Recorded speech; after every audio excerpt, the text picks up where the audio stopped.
Every time the power company carries out repairs on their power lines, there is a risk of a two-phase reversal. In small and medium-sized industries, some machines which are sensitive to motor rotation reversal are driven by three-phase motors. In the event of a two-phase reversal, the motor turns in the wrong direction, thus damaging the machine mechanism or impairing the operation of fans and pumps. The power company often resumes service without previous notice, and maintenance personnel may not have time to perform a phase check routine in a timely manner in order to avoid serious damage to the machines. By resorting on simple and cheap components, an automatic protector can be made which detects a two-phase reversal and triggers an alarm, and even prevents anybody from accidentally starting any of the machines, thus avoiding costly repairs and downtime. This insight-made protector can be installed close to the load center and, by means of a special line labeled as signal, a small relay, installed in each of the machines, will disable the start-stop buttons, thus preventing the machine from being started in the event of a two-phase reversal of the utility lines. Whenever power comes back after a power failure, the protector will automatically check the correct phase sequence. If the sequence hasn't changed, machines can be restarted as usual. For building the two-phase reversal detector, a small, low-power, squirrel cage type, three-phase motor is required.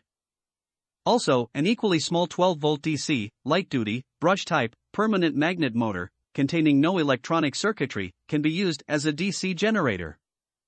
Naturally, the three-phase motor must be chosen according to the line voltage available at the load center. Suppose the load center voltage is 220 volts. To make sure both motors will be right for our project, two tests must be performed. First test, with all due precautions, we must apply the three phases to the three input terminals of our three-phase motor. Please keep in mind the rotation it is turning. Now, we must repeat the test, reversing two of the phases. The motor must rotate in the opposite direction. Second test, with a voltmeter on the 12-volt scale, measure the voltage at the intended input terminals of the DC motor by rotating its shaft by hand. The voltmeter should indicate a voltage generated by the motor, say 3 volts. If we now turn the motor by hand in the opposite direction, the reading will also be about 3 volts, but this time with a reversed polarity. We then must fasten both motors on an appropriate base and mechanically link both shafts. Having done this, the three-phase motor will drive the DC motor, which will, in turn, act as a DC generator and deliver a DC voltage at its terminals, whose polarity will depend on the direction of rotation, which in turn will depend on the sequence of the three phases. We will also need the following components. A 4-pole, double-throw relay, identified as RYC. Its coil must be for 220 volts AC. 2 double-pole, double-throw relays labeled as RY1 and RY2. The DC voltage of their coils must be around the voltage value produced by our DC motor, acting as a generator when it is being driven by the three-phase motor. We will also need a pair of 1 amp diodes, 1000 volts peak reverse each, labeled as D1 and D2.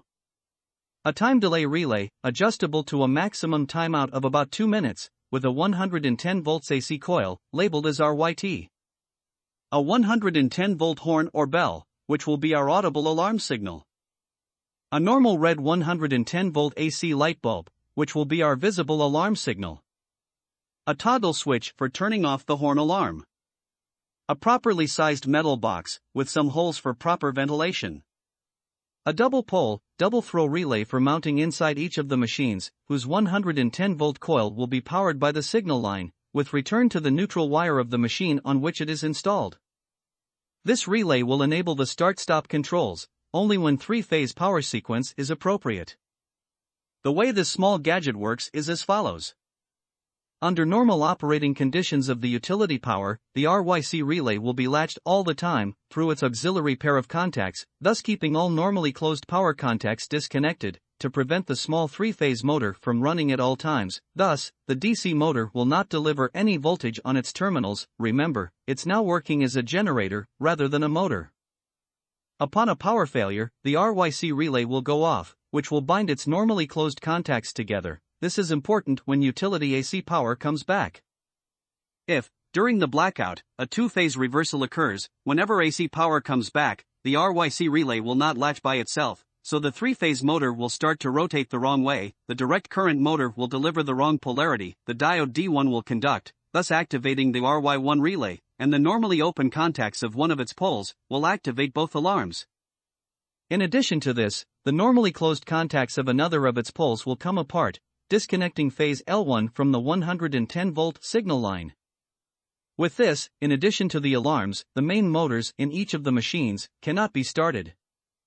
If this happens at night, the watchman must write it down on his report, and he can turn off the horn alarm, thus leaving the visible signal only, which will indicate the problem to the morning shift maintenance personnel. On the other hand, if during the power failure no two-phase reversal occurred, the three-phase motor inside our protector device will turn in the usual direction, the DC motor will deliver a voltage of the normal polarity, the diode D2 will conduct, the RY2 relay will be activated, its normally open contacts will activate the time delay relay, labeled as RYT, which, after a couple of minutes, and through its normally open contacts, will act as a jumper in the auxiliary contacts of the RYC relay, thus latching it, whereupon its normally closed contacts turn off our small three-phase motor, to prevent it from turning at all times. With this action, the DC motor, which acts as a generator, will be stopped, no DC voltage will energize the relays RY1 nor RY2, the alarms will not trip, the signal line will be active, and the machines can be started safely. I hope this video will be useful to you. Thanks for watching and, please, subscribe to my channel. Shava Tareen.